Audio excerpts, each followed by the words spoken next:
The river was supposed to be rising by now.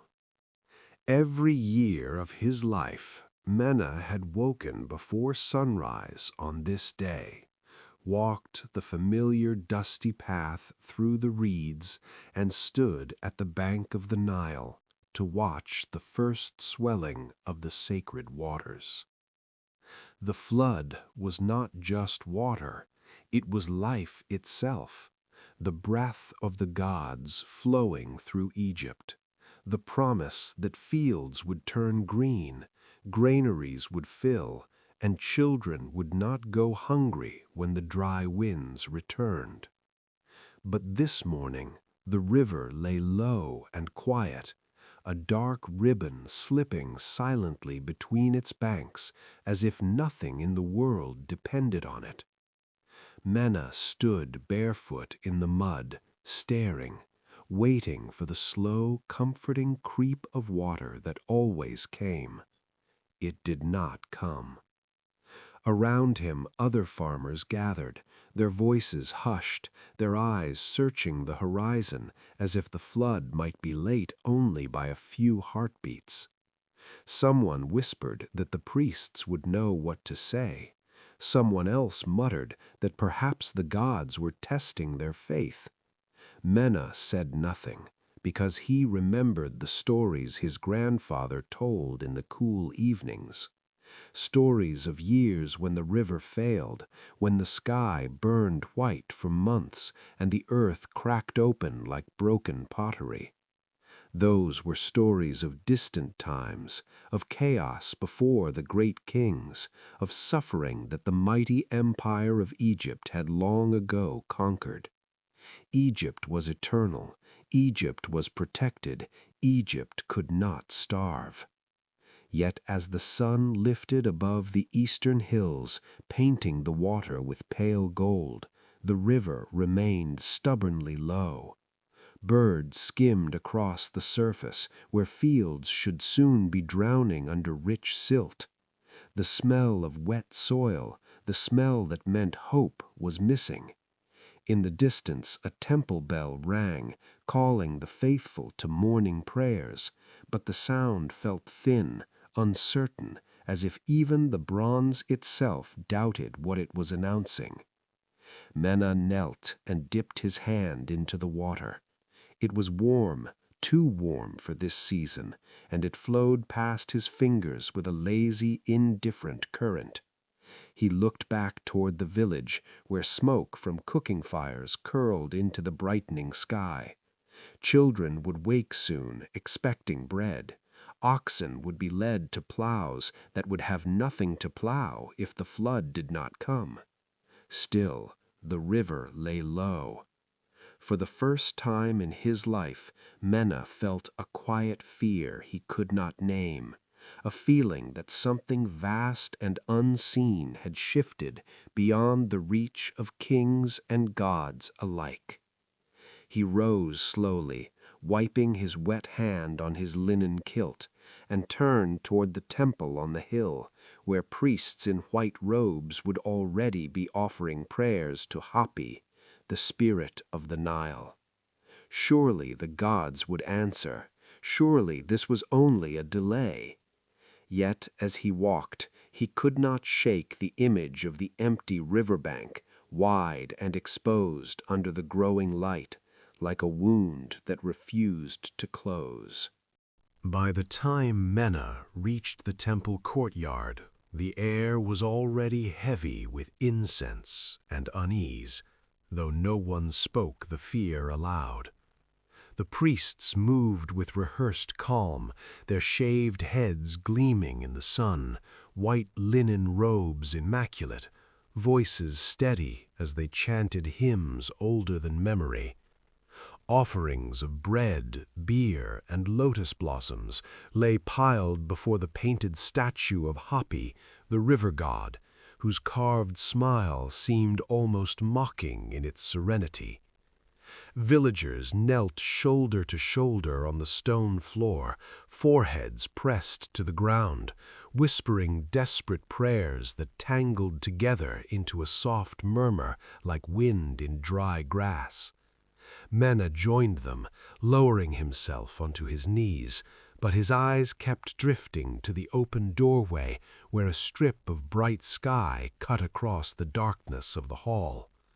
Beyond that doorway, the Nile should have been rising, pushing against its banks, flooding the black earth with life.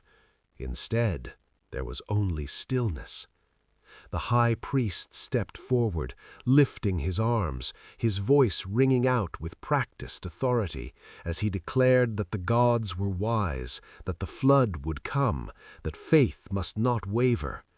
The people repeated his words, but the echo felt hollow. Outside, the sun climbed higher, and the heat settled over the land earlier than it should have. After the prayers, Mena walked back through the village, past mud-brick houses where women were already rationing grain, measuring it with more care than usual, their movements tight with worry. At the edge of the fields, farmers stood in small groups, staring at the irrigation channels that lay dry and useless. Someone had already begun digging deeper, hoping to reach moisture in the earth, but the soil beneath the surface was hard, pale, and stubborn. News traveled quickly along the river. A boat from upstream had arrived at dawn, its crew bringing whispers from distant towns where the flood was also late, where priests were performing extra rituals, where officials were counting stored grain and frowning. Mena listened as an old man spoke of omens, a red moon, strange winds from the south, birds flying in unusual patterns, but none of it explained the simple truth before them. The river had not risen. In the afternoon, a tax collector rode in from the provincial capital, his chariot wheels sending up clouds of dust. He carried a message sealed with the mark of the pharaoh's administration, assuring the people that Egypt was strong, that granaries were full, that the state would provide if hardship came. His words were confident, almost cheerful, but his eyes flicked nervously toward the river as he spoke. Mena watched him leave, a trail of dust stretching behind the chariot like a fading promise. That evening, the village gathered by the riverbank again, as they always did on this day, waiting for the first true surge of water under the rising moon. Children laughed at first, chasing each other through the reeds, but their parents' silence slowly subdued them. The moon climbed, pale and watchful, reflected in the smooth, low water. No roar of flood came from the south, no sudden swelling that would spill into the fields, only the quiet flow of a river that seemed smaller than yesterday. Mena sat on the bank with his family, listening to the soft lapping at the mud, and felt the weight of something he had never known before, the possibility that Egypt, eternal and unshakable, might be more fragile than anyone dared to admit. The following morning, the village awoke not to the comforting sounds of busy irrigation, but to a silence that felt unnatural, as if the land itself were holding its breath. Mena stepped outside before sunrise and saw a faint haze hanging over the river, not mist, but dust drifting from fields that should have been damp and dark. The air carried a dry smell, sharp and unfamiliar, and even the birds seemed restless, circling low and calling in short, uneasy cries. Women were already at the storage jars, counting handfuls of barley, whispering numbers under their breath as though the act of speaking them softly might make them last longer. Mena walked toward the riverbank, where small knots of men had gathered, their voices low, faces tight with calculations they did not know how to finish. A fisherman pushed his boat into the shallows, but the hull scraped the mud where deep water should have been, and he cursed under his breath, glancing up and down the river as though the flood might appear out of shame. Word spread that in a town farther north, canals had been abandoned entirely because there was nothing left to divert, only thin threads of water winding between widening stretches of cracked earth. Traders passing through confirmed the rumors, their donkeys carrying less than usual, their eyes darting whenever someone mentioned grain prices. They spoke of officials arguing in city courtyards, of scribes rewriting tallies again and again, of granaries that looked full from a distance but were being opened with growing reluctance. Mena felt the change not only in the land, but in the people. Conversations that once flowed easily now ended abruptly when certain topics arose, and laughter sounded forced, brief, quickly swallowed by the heat. At midday, the temple drums sounded again, calling the villagers to another ceremony, this one longer and louder than the last. Priests carried statues of the gods through the streets, incense smoke trailing behind them, chanting for mercy, for balance, for the return of Ma'at, the order that held the world together. Children watched wide-eyed as sacred images passed, but Mena noticed how adults avoided meeting each other's gaze, as though afraid to share the same unspoken thought. When the procession reached the river, the high priest raised a golden bowl and poured water into the shallows as an offering, the liquid vanishing almost instantly into the sluggish current. A murmur rippled through the crowd, quickly hushed, but impossible to ignore. That evening, a messenger arrived from the provincial governor, bringing orders that grain must be measured more strictly, that taxes would still be collected in full, that loyalty to the throne must not waver in difficult times.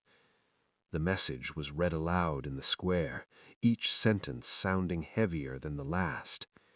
Mena looked around and saw something he had never seen before in his neighbors' faces, doubt not in the gods, not yet, but in the men who claimed to speak for them. As night fell, the stars emerged sharp and bright in a sky too clear for comfort, and Mena lay awake beside his family, listening to the distant sound of jackals and the soft, restless breathing of his children, wondering how long faith alone could feed a nation that depended on a river that had begun, quietly and without explanation, to fail. The days that followed felt stretched thin, like old linen pulled too tight, every hour exposing another small sign that something larger was unraveling beyond the horizon. Mena rose before dawn to check the irrigation channels, but the mud walls that once held glistening water now crumbled at a touch, their surfaces pale and powdery, leaving his hands coated in dust instead of cool silt. The sun climbed higher each morning with a sharp white glare that seemed to press down on the fields, and the young shoots that had struggled up through the soil began to curl at the edges, their green fading toward a brittle yellow. At the river landing, a cluster of boats sat tilted in the shallows, ropes slack, hulls resting in mud that cracked like dry clay pots. Fishermen mended nets more out of habit than hope, glancing often at the sky as if clouds might appear if watched closely enough. News traveled along the river faster than the current itself, carried by traders, by tax collectors, by weary soldiers moving between garrisons. They spoke of villages upstream abandoning entire fields, of people digging deeper wells only to find brackish water, of temple storehouses that opened their doors reluctantly, guarded by men who looked as hungry as those they turned away. In the village square, the elders met daily, their discussions growing sharper, voices rising and falling in frustrated waves. Some argued that the gods were testing their devotion and that greater offerings were required. Others whispered that the pharaoh's officials had mismanaged the granaries, hoarding too much for the cities and leaving the countryside exposed.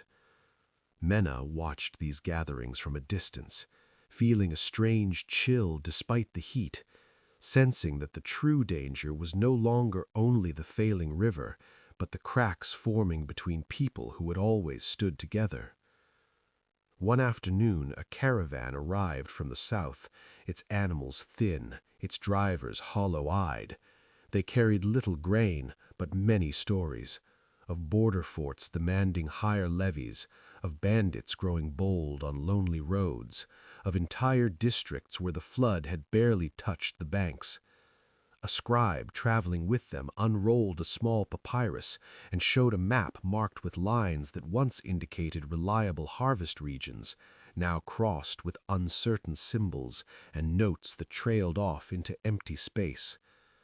That night, Mena attended a gathering at the temple where the priests spoke of balance and order, of the divine duty of the pharaoh to maintain harmony between sky, river, and earth. Yet even as they spoke, their voices trembled, and the great hall, once filled with confident echoes, seemed to swallow their words. When Mena stepped back outside, the air was still and heavy, the moon casting hard shadows across the village walls. He looked toward the dark ribbon of the Nile, and felt for the first time a quiet fear that this was not a passing hardship, but the beginning of something that would not be solved by a single prayer, a single ceremony, or a single season, but by changes that no one yet dared to name aloud. The sun still rose over the Nile exactly as it had for thousands of years, pouring gold across temple walls and painted tombs. And to anyone standing on the riverbank, Egypt still looked eternal, unshaken, blessed by the gods. But beneath that warm morning light, something had begun to shift, something subtle enough that most people could not name it, yet heavy enough that it pressed on every layer of life like an unseen weight. In the markets, the stalls were still full, baskets of figs and onions, clay jars of beer, linen folded in careful stacks. Yet traders whispered more often about late deliveries and caravans that had not returned on time, about routes that felt less safe than they once had, about taxes that seemed to rise no matter how little arrived from the fields. Farmers along the floodplain watched the river with narrowed eyes because the inundation had not been as generous in recent years, the water sometimes too low, sometimes too wild. And when the Nile failed to behave as it should, fear moved quietly through the villages. Not loud panic, but a tightness in the chest, a sense that the balance between people and the gods was being disturbed. In the cities, the nobles still rode in decorated chariots and attended feasts behind cool stone walls, yet even among them there was a change, a new caution in conversation, a growing awareness that wealth was concentrating in fewer hands, while the crown demanded more tribute to fund distant campaigns and grand construction that no longer inspired the same awe they once had. Local governors, once humble servants of the throne, were becoming powerful in their own regions, building private alliances, strengthening their own guards, speaking the name of the pharaoh with respect, but no longer with fear. Messengers from the capital took longer to arrive, and when they did, their orders felt less absolute, more like requests wrapped in the language of command. Inside the temples, the priests continued their rituals with perfect precision, incense rising in pale spirals, hymns echoing off stone columns. But the priesthood itself had grown immensely wealthy, controlling vast estates and granaries, and in some places the word of a high priest carried more immediate weight than that of a royal official. Offerings flowed into temple storehouses, while ordinary laborers found their rations shrinking.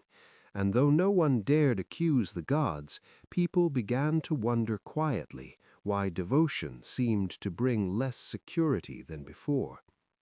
The old certainty that Ma'at, the divine order, protected Egypt from chaos, began to feel like a fragile promise rather than an unbreakable truth. Along the borders, the army still stood watch, shields polished, banners bright in the sun, yet reports filtered back of garrisons undersupplied and commanders forced to negotiate with local powers instead of simply commanding them. Egypt was not collapsing, not yet, but its strength was no longer effortless. It required constant patching, constant compromise, constant strain.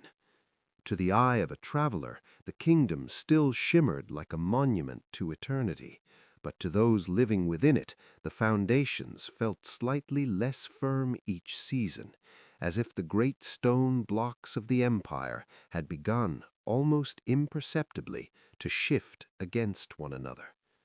And so life went on, prayers spoken, fields plowed, taxes paid, festivals celebrated, while beneath it all, a slow internal weakening spread through the body of the state, quiet, gradual, and far more dangerous than any invading army. The sense of quiet unraveling deepened as days blended into one another, each sunrise bringing less hope than the last, and Mena began to measure time not by the rising and setting of the sun, but by how much grain remained in the jar by the doorway. Where once the sound of pounding barley echoed through the village at dawn, now there were long stretches of stillness, broken only by the dry rasp of wind moving over rooftops. The river, which had always defined the rhythm of life, now felt like a distant relative rather than a constant presence, its surface lower, slower, its banks exposed in long, pale strips that cracked underfoot. Mena noticed that the fishermen no longer spoke loudly as they worked, as if they feared disturbing something fragile, and their nets, once heavy with the silver flash of fish, came up light, dripping emptiness back into the shrinking current. One afternoon, a group of families passed through the village carrying bundles of belongings on their backs, children clinging to their sides, faces hollow with exhaustion. They said their fields farther south had yielded almost nothing, that wells had dried, that local officials had fled to larger towns where they believed supplies might still be guarded. Watching them disappear down the dusty road, Mena felt a chill despite the heat, realizing that movement itself had become a sign of distress, that people no longer traveled for trade or festivals, but for survival. At the temple, rituals grew more elaborate, the priests adding new chants, new offerings, as if layering ceremony upon ceremony might rebuild a broken bridge between heaven and earth. The smell of incense grew stronger, sweet and heavy, clinging to clothes and hair. Yet outside the temple walls, hunger moved silently from house to house. Mena's neighbor, once broad-shouldered and cheerful, now walked with a slow, careful gait, his face drawn tight over his bones, and his children's laughter had faded into thin, tired smiles. Rumors from the capital reached them like echoes from another world, speaking of court debates, of advisors arguing over levies and storage, of temples petitioning for relief, but such distant concerns felt almost unreal compared to the daily struggle to stretch a handful of grain into a meal. One evening, Mena sat by the river and watched the sun sink in a haze of red and gold, its reflection broken by patches of exposed sand, and he tried to remember when he had last felt certain about the future. It seemed to him now that the collapse was not a sudden fall, but a slow erosion, a wearing away of confidence, of abundance, of connection, until the great structure of their world stood hollowed from within. He realized that the empire's strength had always depended on countless small assurances that the river would rise, that harvests would follow, that officials would distribute fairly, that neighbors would help one another. As those assurances faded, replaced by doubt and scarcity, the idea of a unified, eternal kingdom began to feel like a story from an earlier age, a tale told around fires when the Nile still kept its promises and no one yet understood how quickly an empire could weaken when the foundation of its prosperity began to fail. The slow fading of certainty continued, not with dramatic announcements or visible signs of ruin, but with subtle changes that accumulated like grains of sand until the familiar landscape of life felt altered beyond recognition. Mena noticed that even the elders, who had lived through years of both flood and drought, no longer spoke with the calm authority they once carried. Their reassurances sounded rehearsed, thin, as though they were repeating wisdom that no longer matched reality. The village storehouse, once a symbol of security, now stood guarded day and night, its thick mud brick walls casting long shadows that seemed to grow darker as the contents inside shrank. Disputes over water became common, small arguments flaring into sharp exchanges when one farmer accused another of diverting more than his share into a side channel. These conflicts, once quickly settled by mutual understanding, now lingered, leaving a residue of mistrust that settled over the community like dust. Mena's own family began stretching meals thinner, mixing grain with ground roots and whatever wild plants could still be found along the riverbank, their flavors bitter and unfamiliar, yet eaten in silence because there was no alternative. Traveling scribes brought word that taxes were being demanded in full despite poor harvests, officials insisting that the needs of the temples and the army could not be reduced, and this news spread through the village like a quiet storm, stirring resentment toward distant authorities who seemed unaware of how close ordinary people were to the edge. One afternoon, a small group of laborers returned from a government work project farther north, their shoulders sunburned, their tools worn, and they spoke of canals left unfinished because there was not enough food to sustain the workers, of supervisors arguing over priorities while men fainted in the heat. The great infrastructure that had once tamed the river and expanded the kingdom's reach was itself beginning to falter, projects abandoned not by choice but by necessity. Mena walked past the temple that evening and saw offerings reduced to simple bowls of water and a few dried figs, the lavish gifts of earlier years replaced by symbols of devotion that reflected scarcity rather than abundance. Even the priests' robes looked less vibrant, the dyes faded, threads frayed, small details that spoke of a wider decline no one could hide.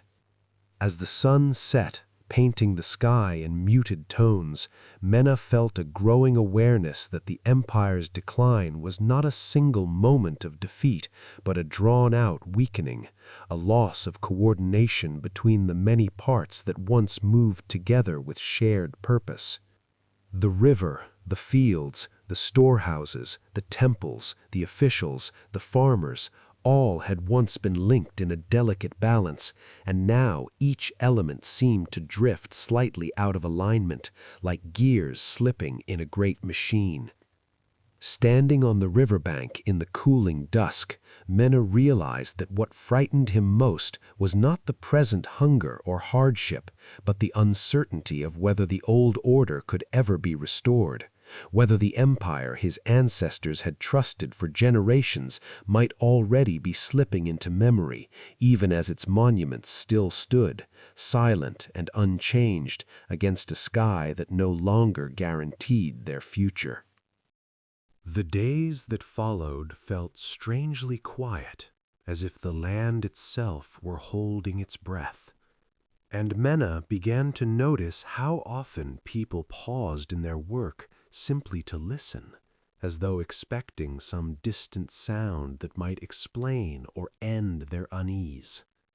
The river continued its slow retreat, revealing more of its pale banks, and along those exposed edges, footprints of people and animals overlapped in confused patterns, signs of a shared search for water that no longer followed the old rhythms. Mena's younger brother returned from a trip to a nearby settlement with troubling news. The local governor had ordered extra grain taken from villages that still had reserves, promising it would be redistributed where shortages were worst. Yet no one knew whether that grain would ever return or be lost along the way to corruption or theft.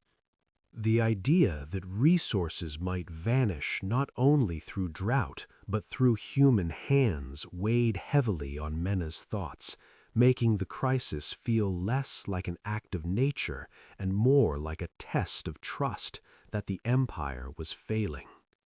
At the village well, women waited longer each morning, their clay jars resting at their feet as they exchanged quiet words about relatives who had left for larger towns, hoping to find work or relief near temples and palaces.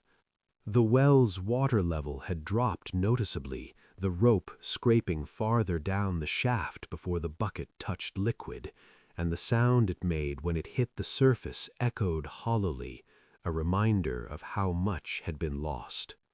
In the evenings, the air seemed heavier, the sky often hazed by fine dust that turned sunsets into dull smears of color rather than the vivid displays Mena remembered from better years. He found himself thinking more often of stories told by his grandfather about earlier times of hardship that had eventually passed, yet those tales always included signs of recovery, of the river returning in strength, of harvests rebounding, while now there were no such hopeful signs, only a steady continuation of decline.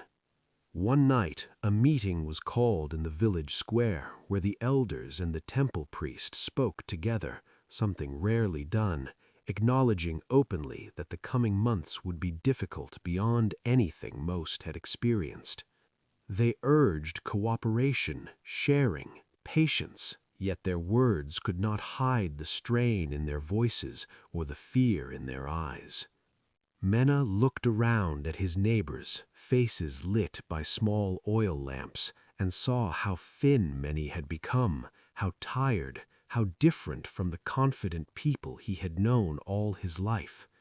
In that moment, he understood that the empire's true weakening was not only in failing floods or empty storehouses, but in the erosion of certainty that tomorrow would be better, that the systems built by generations would protect them. As the meeting ended and people dispersed into the night, Mena lingered under the dark sky, feeling the weight of history pressing down, aware that he was living through a turning point that future generations might speak of as the beginning of the end, a time when the great Egyptian order, once as dependable as the river's rise, began to slip quietly into uncertainty, its decline marked not by a single catastrophe, but by countless small losses that together reshaped the fate of an empire. The change in the village was no longer something that could be described as temporary hardship. It had settled into daily life like an unwanted companion, and Mena began to understand that the empire's decline moved with a quiet persistence that made it even more dangerous than sudden disaster. The morning air carried less of the usual river scent and more of dry earth, and when Mena walked through the fields, he noticed how many plots had been left unattended, their owners having either left in search of food or fallen too weak to tend the soil. Irrigation ditches, once maintained with pride, were now partially collapsed, their edges crumbling where water no longer flowed strongly enough to keep the walls firm. Along the road that led toward the larger towns, traffic had changed. Fewer traders with goods, more travelers with bundles, families moving in uncertain directions, with children riding on tired shoulders. The stories they brought were heavier than their possessions, tales of temples reducing their daily distributions, of granaries that had been sealed by officials fearing unrest, of small riots in market squares where people demanded grain that did not exist. Mena saw how these accounts affected the elders, their attempts at calm leadership strained by the knowledge that authority itself was weakening across the land. Even the tax collector who arrived one afternoon seemed unsure, reading from a tablet that demanded contributions based on past harvests, while glancing nervously at the nearly empty fields around him. He accepted less than required, not out of kindness, but because he knew there was no more to take, and left quickly, perhaps fearing that his presence might provoke anger he could not control. At the temple, offerings continued but grew simpler each week, clay bowls replacing gold vessels, handfuls of grain replacing full baskets, and the statues of the gods seemed increasingly distant, their unchanging stone faces contrasting sharply with the visible suffering of the people who knelt before them. Mena's family began discussing whether they too should leave, perhaps traveling north where rumors suggested conditions were slightly better. Yet the thought of abandoning their home, their fields, the graves of their ancestors, felt like surrendering not only land but identity. One evening Mena walked alone to a low rise overlooking the river and watched as the last light faded over a landscape that looked both familiar and strangely altered, the waterline lower, the fields patchier, the village quieter. He realized that the empire's fall would not be a single moment of collapse, no great wall crumbling in a day, but a gradual hollowing, a thinning of resources, trust, and connection, until the structure of society became too fragile to hold. In the stillness of that twilight, with only the faint sound of insects and the distant murmur of the reduced river, Mena felt the weight of living in a time when history was shifting, when the great civilization he had always believed eternal was revealing itself to be vulnerable, dependent on delicate balances that had quietly slipped out of reach. The realization that their world was quietly changing beyond repair settled into Mena's thoughts like a shadow that never fully lifted, and each new day seemed to confirm that what had once been temporary hardship had hardened into a new and harsher normal. The marketplace, once the lively heart of the village, had grown subdued, stalls fewer, voices quieter, the variety of goods reduced to a narrow selection of dried roots, coarse grain, and small bundles of herbs gathered from shrinking patches of greenery near the river. Traders who still passed through carried little, their animals thin and slow, and they spoke of roads becoming less safe, of small bands of desperate men stopping caravans, not out of greed but hunger. Menna listened as one merchant described abandoned estates farther north where irrigation systems had failed, and land once managed by wealthy officials lay untended, the buildings still standing, but the life drained from them. Such images lingered in Menna's mind, symbols of an empire whose outer form remained while its inner strength weakened. At home, his family rationed carefully, measuring each portion of grain with deliberate precision. Conversations often turning to memories of better seasons when food had been abundant enough to share freely with neighbors and strangers alike. Now sharing carried risk, yet the instinct to help one another had not entirely disappeared, and small acts of generosity persisted. A handful of lentils exchanged for a jar of water, a piece of cloth offered to patch worn sandals.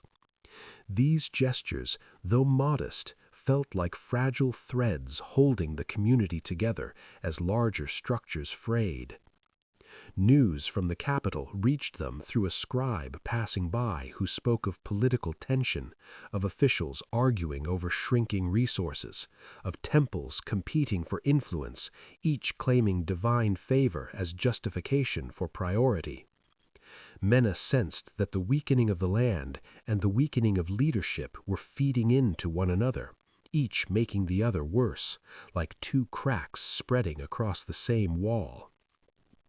One evening, a dust storm rolled in from the west, the sky turning a dull copper color, wind whipping through the village streets, carrying fine sand that stung eyes and coated every surface. Families hurried indoors, covering jars and baskets, and Menna stood in the doorway watching the storm obscure the landscape, feeling as if nature itself were erasing the familiar outlines of his world. When the storm passed, a thin layer of dust covered the fields and roofs, a small but symbolic burden added to lives already strained. As he brushed the dust from his doorway, Menna understood that the empire's fall was not simply about lost harvests or distant political failures, but about a slow accumulation of pressures, natural and human, that together pushed society past a point from which it could not easily return. In the quiet that followed the storm, with the air cooler and the sky strangely pale, he felt the weight of living through a turning point that future generations might study as the moment when a once great civilization began its long descent, not with a single catastrophic blow, but with countless small losses that together reshaped the destiny of Egypt. The dust left behind by the storm did not wash away with rain, because no rain came, and in the days that followed, Menna began to feel as though the land itself had grown tired, its strength spent after centuries of giving. The fields looked muted beneath the fine layer of sand, their colors dulled, the remaining crops struggling to push upward through soil that seemed to resist them. Menna worked alongside his family in silence, their movements slower, careful, conserving energy as though even effort had become a resource that must be rationed. Along the riverbank, boats lay idle, ropes creaking softly against wooden posts in the wind, their owners lacking both fish to catch and grain to trade. The waterline had receded further, exposing old mooring stones that had not been seen in generations, and elders spoke of such levels only in stories from distant past droughts. Messengers from the north brought troubling news of reduced shipments to the army, of border garrisons left undersupplied, and Menna understood that as food grew scarce, even the forces that once protected the empire's frontiers would weaken. It felt as though the decline was spreading outward in widening circles, from farms to villages, from villages to towns, from towns to the structures of power that had once seemed unshakable. The temple courtyard, once filled with festival preparations and music, now hosted quiet gatherings where people prayed not for prosperity but for survival, their voices low and earnest, incense smoke drifting into a sky that remained relentlessly clear. Mena noticed how the priest's reassurances had changed tone, no longer promising swift restoration, but urging patience and endurance, subtle signs that even faith was adjusting to a prolonged crisis. One afternoon, a group of men from a nearby settlement arrived seeking help, their own wells having dried completely. And though the village had little to spare, some water and grain were shared, a decision that brought both relief and fear, generosity and worry tangled together. That evening, as Mena sat by the doorway of his home, he watched the sun set behind a horizon that looked harsher than before, its colors less vibrant, the land stretching outward in subdued tones of brown and gray. He thought of the grand monuments in distant cities, the towering temples and statues built to last for eternity, and wondered how such solid stone could stand while the living foundation of the empire, its people and fields, quietly eroded. The realization came to him that civilizations did not fall only through invasion or rebellion, but through the slow breakdown of systems too complex and too delicate to withstand repeated strain. In the quiet of that evening, broken only by the faint rustle of dry reeds, Mena felt the weight of living through a transformation that would not be reversed easily. A time when Egypt's long-standing balance with the river and the land had shifted, and the empire, still outwardly majestic, had begun to hollow from within, its future uncertain in a way his ancestors might never have imagined. The hollowing of the empire continued with a quiet persistence that felt almost invisible from one day to the next, yet undeniable when Mena compared the present to the life he remembered only a few seasons ago. The mornings began with a thin, pale light that seemed weaker than before, not because the sun had changed, but because the land beneath it had lost its vitality. The river flowed, but without confidence, its surface broken by exposed sandbanks that glistened dully like scars. Mena walked along the edge of his field and noticed how many irrigation markers had fallen over, wooden stakes once used to measure water height now leaning at odd angles, forgotten because there was so little water left to measure. Villagers gathered less often in the square, and when they did, the conversations felt heavy, turning again and again to questions no one could answer. Would the flood return? Would the palace send relief? Would next season be different? Each question drifted into silence because hope, once an easy companion, now required effort to maintain. Travelers passing through brought word of unrest in towns closer to the delta, where storehouses had been stormed by hungry crowds, and local officials had fled rather than face the anger of their own people. Mena sensed that the order which had once flowed outward from the capital like the Nile's waters was now breaking into isolated pools of authority, each region left to fend for itself. The temple bells, which once rang during festivals and celebrations, now sounded mainly during times of prayer and petition, their tones lingering in the air with a solemn weight. Mena's father spoke more often of the past, not with nostalgia alone, but with a quiet disbelief that such abundance could have existed at all, as if those memories belonged to a different age entirely.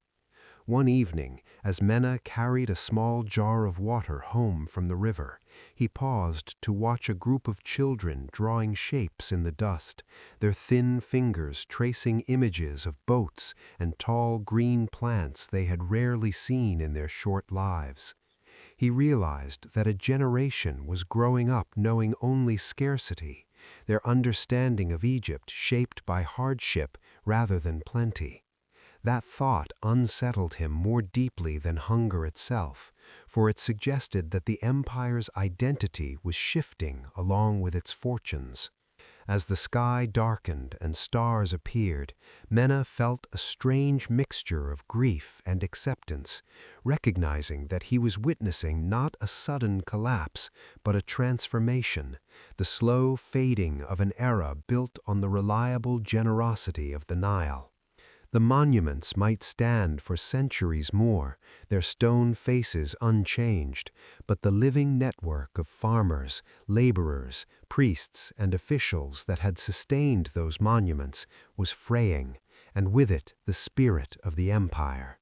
In the stillness of that night, broken only by the faint murmur of the diminished river, Mena understood that Egypt's fall was unfolding quietly, not with a single dramatic event, but through the gradual loss of balance that had once made the civilization flourish, a loss that no one could reverse by decree or prayer alone.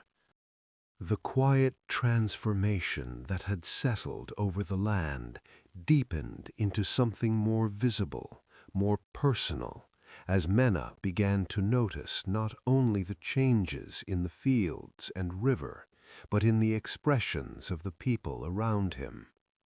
Where once faces had carried the easy confidence of those who trusted the cycles of nature and the stability of the kingdom, now there was a constant tension, eyes scanning the horizon, ears tuned to every rumor that drifted along the dusty roads. Mena's mother spoke less, conserving her strength, measuring each handful of grain with care, and even the small jokes that once filled their home had faded, replaced by long stretches of thoughtful silence.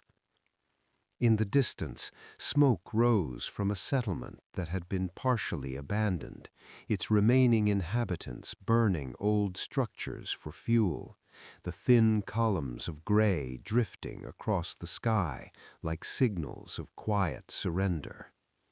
Travelers described temples in larger towns that had closed their outer gates to all but a few, their storehouses guarded more tightly than ever, and the idea that sacred spaces might be forced into isolation unsettled Mena deeply, for it meant that even the centers of faith were struggling to endure.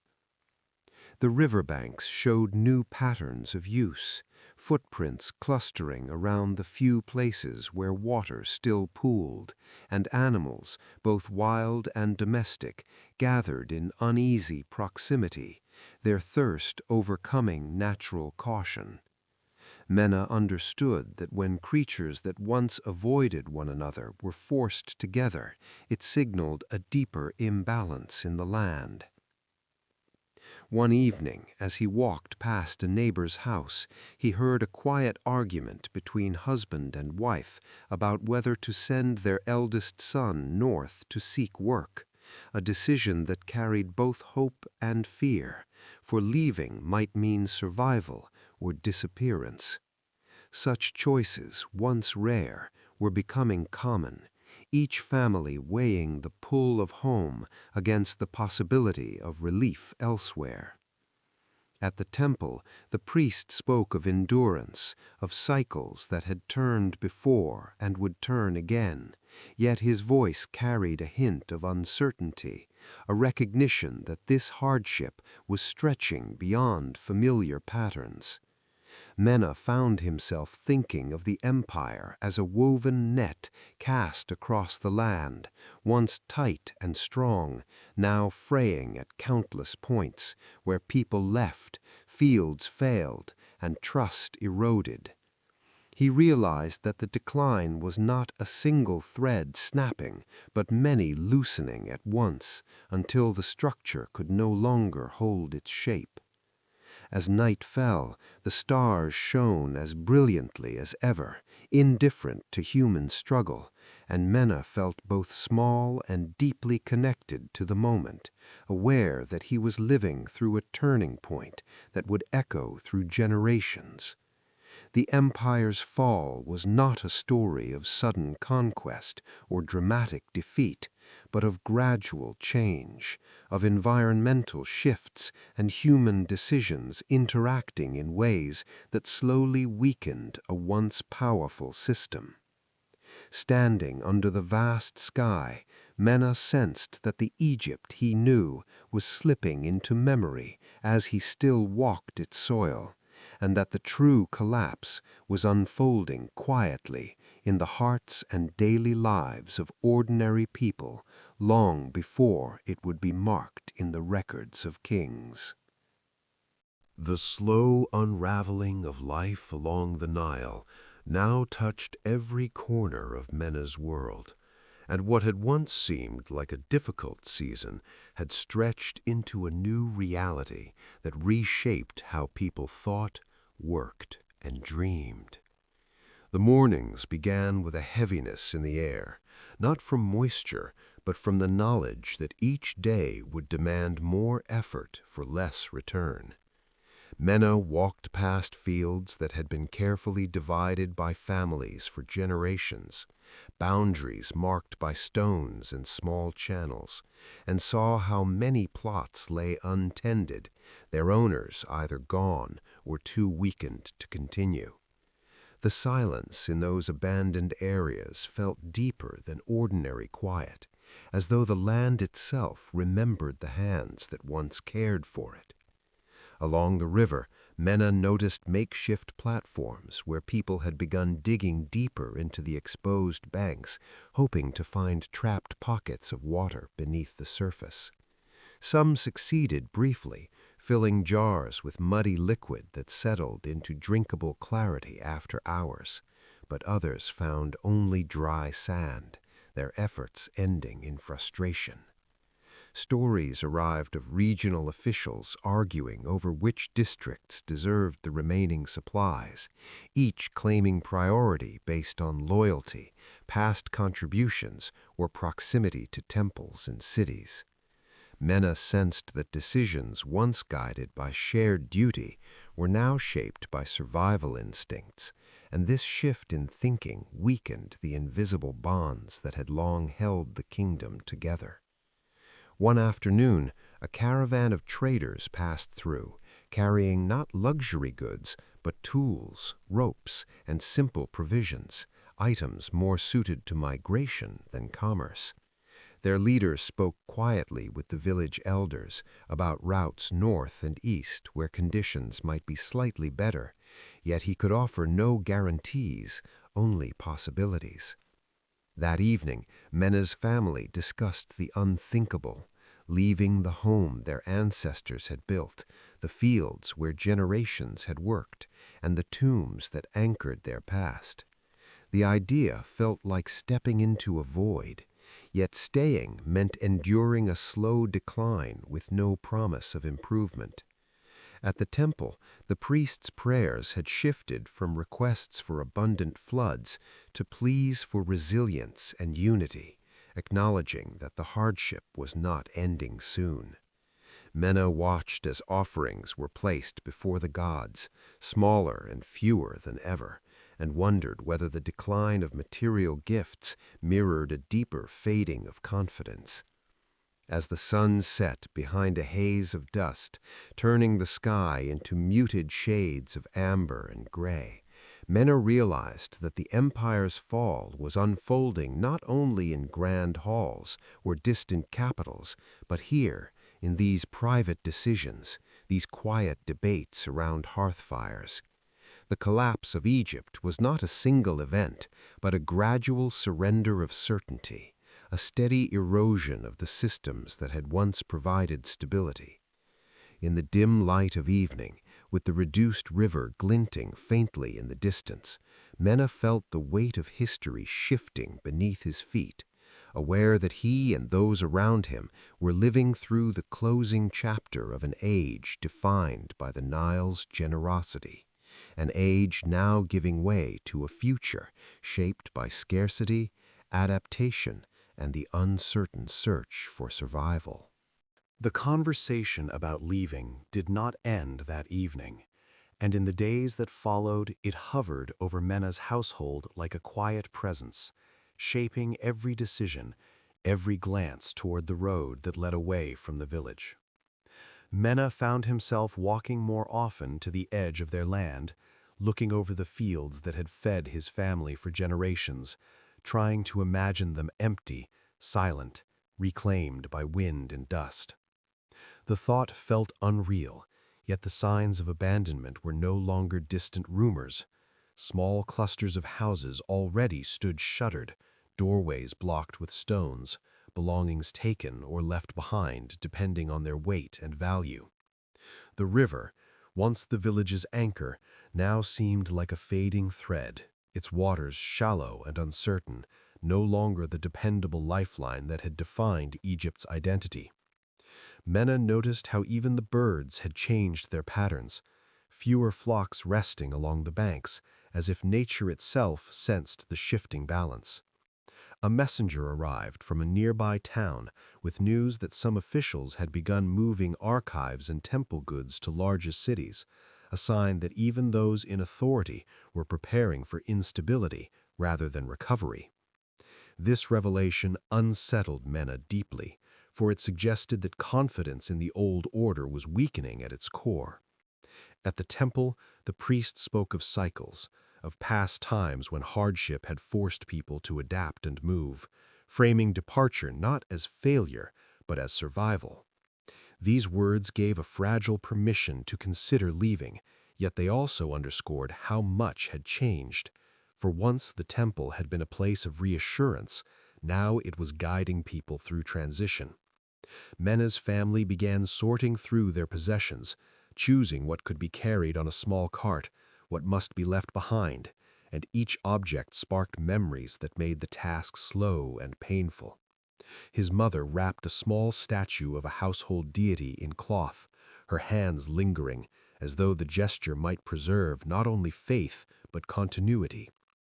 The village elders called one final gathering, where they spoke of maintaining contact with those who left, of helping one another if paths crossed again, yet their voices trembled with the knowledge that such promises might never be fulfilled. As night fell, Mena stood outside his home and listened to the familiar sounds of the village, aware that they might soon become echoes in memory.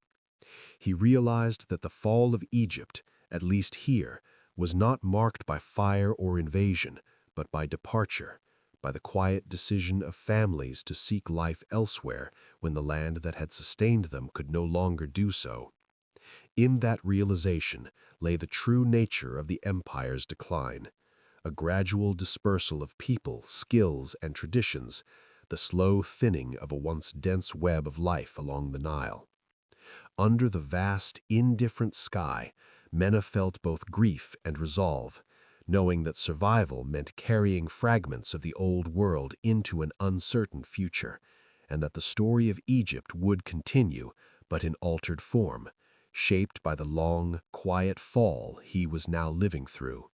The morning they chose to leave arrived without ceremony. The sky pale and cloudless, the air already warm before the sun had fully risen, and Mena felt as though the land itself were watching in silence as families prepared to loosen their ties to a place that had defined their lives. Their cart was small and old, its wooden frame creaking as Mena adjusted the bindings that held jars, tools, and bundles of cloth in place. Each item loaded onto it carried weight beyond its size, pieces of a life that would no longer be rooted in the soil they were leaving behind. Around them, other households moved with similar quiet urgency, No loud farewells, no dramatic gestures, just nods, brief embraces, and eyes that lingered a moment longer than usual on doorways and walls that would soon stand empty. The temple bell rang once, not as a call to gather, but as a final blessing for those departing, its sound low and resonant, drifting over the rooftops and fading into the open fields. Mena looked back toward the river, its diminished waters reflecting the early light in narrow, broken lines, and he felt a tightening in his chest at the thought that this view, so familiar, might never greet him again. As the small group of villagers set out along the dusty road, the village receded behind them, its shapes softening in the morning haze, and Mena sensed that he was not only leaving a place, but crossing a boundary in time, stepping from an age of certainty into one of adaptation and uncertainty. The road itself told a story of change, more footprints than cart tracks, signs that many had already passed this way in search of better conditions. Along the route, they met others moving in different directions, some heading north, others east, each group carrying its own hopes and fears, their conversations brief and cautious, for no one had reliable knowledge of where relief truly lay. At midday, they rested beneath a sparse cluster of trees, sharing water and a small meal, and Mena listened as an elder spoke softly about how Egypt had always been shaped by movement as well as settlement, by periods of gathering and dispersal, of growth and contraction. These words offered a thin thread of comfort, suggesting that change, though painful, was part of a longer pattern. Yet Mena could not escape the sense that this moment felt different, that the scale of departure, the depth of environmental strain, and the weakening of central authority combined into something more than a temporary shift. As they resumed their journey, the land stretched out before them in muted tones, fields giving way to open spaces where the river's influence faded, and Mena realized that the empire's fall was not a single dramatic collapse, but a transformation carried in the footsteps of ordinary people, each step away from their homes, marking a quiet redistribution of Egypt's life and culture. The monuments would remain, silent and enduring, but the living heart of the civilization was on the move, adapting to conditions that no longer supported the old ways, and Mena understood that he was both witness to and participant in the long, complex process that would redefine what it meant to be Egyptian in the generations to come. The journey stretched on in slow, measured days, and Mena began to understand that leaving home was not a single act, but a series of small, exhausting choices made over and over with each step forward.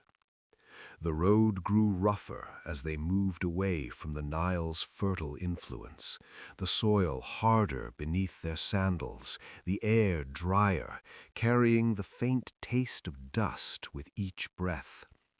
Villages they passed showed the same quiet signs of decline, doors hanging open, wells ringed with empty jars, fields half-harvested and left behind, as if their owners had meant to return, but never did. Sometimes they encountered groups traveling the opposite way, hopeful that conditions nearer the river might still hold promise, and in these brief meetings stories were exchanged quickly, as though time itself had become a scarce resource. One man spoke of a town where officials had organized labor to deepen canals, attempting to capture whatever water remained, but the work had stalled when supplies ran out. Another described a settlement where food was shared communally, yet even there hunger shadowed every meal. Mena listened, realizing that no single place offered security anymore, only degrees of struggle. At night, they camped beneath open skies, the stars bright and distant, and Mena lay awake thinking about the empire he had grown up believing was eternal. Its monuments still stood, its name still carried weight, yet its people were scattering across the landscape, adapting to local realities rather than following the guidance of distant rulers. He began to see that the collapse was not a fall from a great height, but a slow spreading outward, like water seeping through cracks in stone, reshaping the structure from within. Along the road, he noticed abandoned boundary markers and faded signs of authority, reminders that the reach of centralized power grew thinner the farther they traveled. Once they passed a small shrine by the roadside where travelers had left offerings of pebbles and scraps of cloth, a humble attempt to maintain connection with the divine in a world where grand temples felt far away. Mena paused there briefly, placing a small stone beside the others, a gesture that felt both insignificant and deeply necessary. As days passed, he felt the weight of uncertainty settle into something steadier, a quiet determination to endure whatever came next. He realized that the empire's legacy would not vanish with the failing floods or the departure of farmers, but would survive in the knowledge and traditions carried by those who moved, in the skills of irrigation, the memory of rituals, the language and stories passed from parent to child. The fall of Egypt, he now understood, was not the end of its people, but the end of a particular way of life tied to a stable river and a strong central authority. Walking beneath the wide sky, with the horizon stretching endlessly ahead, Mena felt both loss and possibility intertwined, aware that he was living through the closing of one chapter and the uncertain beginning of another, where survival would depend not on the old certainties of the Nile's flood, but on the resilience and adaptability of those who carried Egypt within them as they stepped into a changing world. The land they entered bore little resemblance to the river-fed world Mena had known, and each step carried them farther from the steady pulse that had once defined Egyptian life. The soil was lighter here, more sand than silt, and the vegetation grew in scattered patches rather than ordered rows, forcing the travelers to think differently about food, water, and shelter. Mena noticed how quickly their routines changed, how the careful rhythms of irrigation and planting were replaced by watchfulness for wells, by scanning the horizon for signs of settlement, by learning which plants could be gathered safely from unfamiliar ground. Along the road they met others who had settled temporarily near natural springs or shallow basins where water collected after rare rains, small communities forming and dissolving depending on what the land could offer. Conversations with these groups revealed a shared understanding. The old system that tied everyone to the Nile's annual rise was loosening, and survival now depended on flexibility rather than tradition. Mena felt the weight of this shift in his bones, the sense that he was stepping into a new kind of Egypt, one less centralized, more scattered, shaped by movement and adaptation rather than stable cycles. At night, the fires around their small camp felt both comforting and fragile, circles of light against a vast darkness that seemed larger than before. Stories were told of distant cities still holding strong, of temples where rituals continued as if nothing had changed. Yet even these tales carried a tone of uncertainty, as though they described islands of stability in a sea of transformation.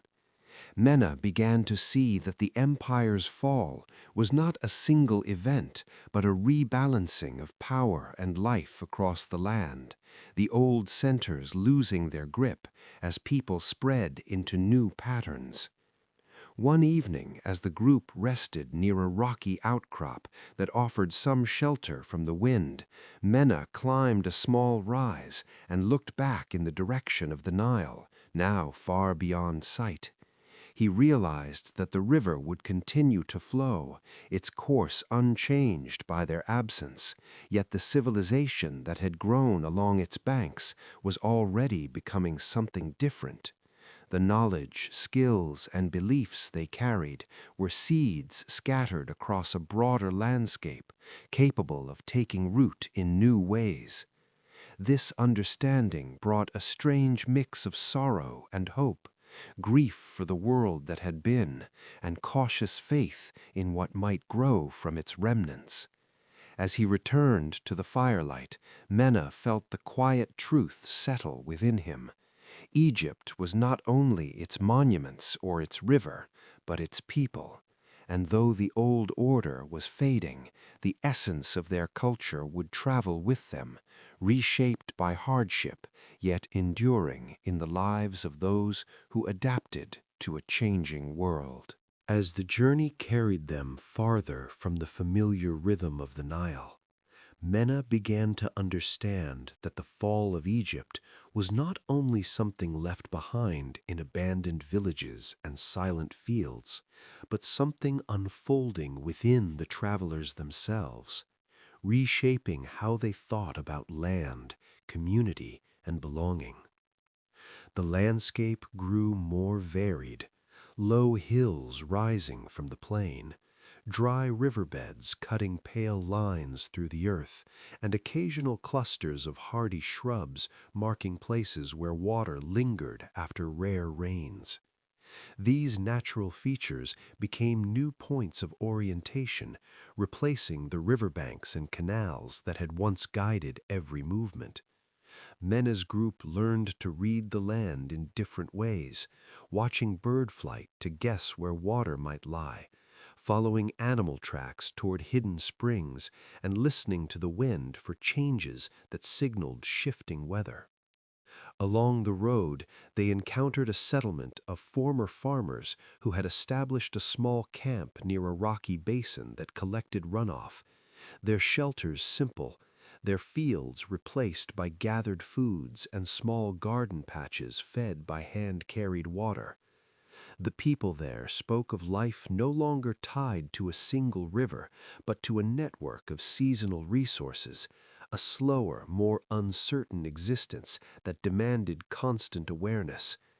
Mena realized that such adaptations were spreading, each group finding its own way to survive as the old centralized system loosened its hold. The idea of Egypt as a unified land governed from afar felt increasingly distant, replaced by a patchwork of local communities linked by shared memory rather than daily coordination.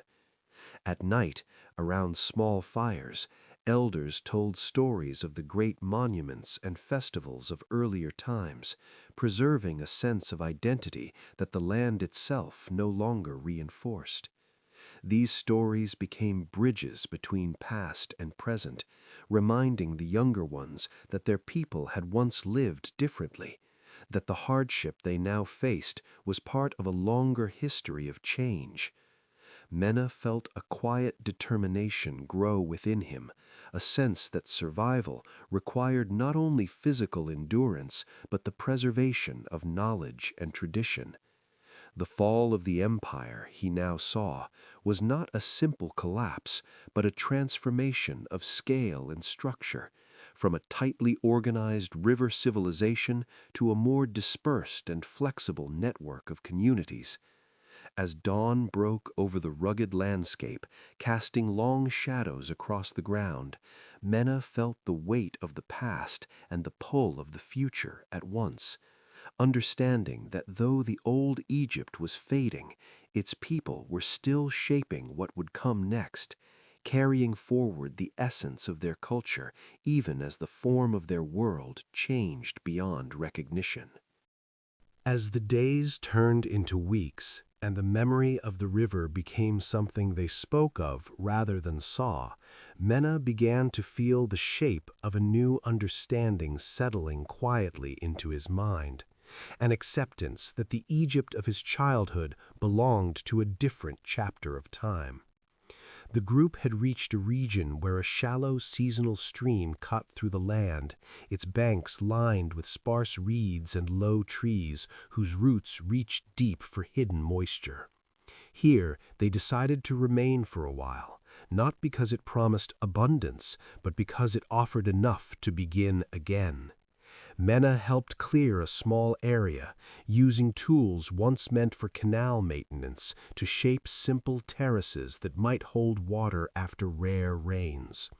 The work was slow, unfamiliar, yet it carried a strange sense of purpose, a reminder that adaptation was not surrender, but a continuation of the same human drive that had once turned the Nile's floods into fields of grain.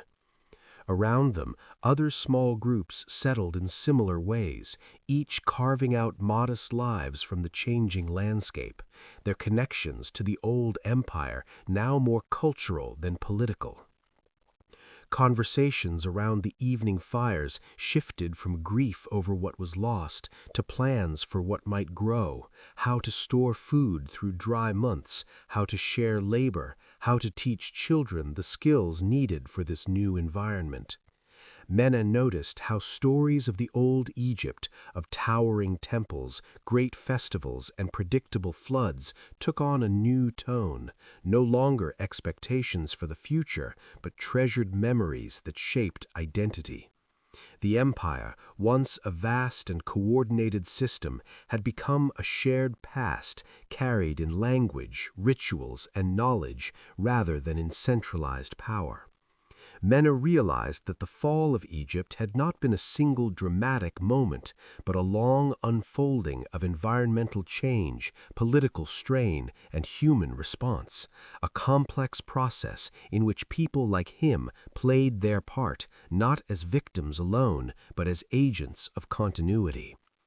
Standing at the edge of their new settlement at sunset, watching the sky shift from gold to deep blue, Mena felt a quiet peace he had not known for many seasons. The land was different, harsher in some ways, but life continued, reshaped and resilient.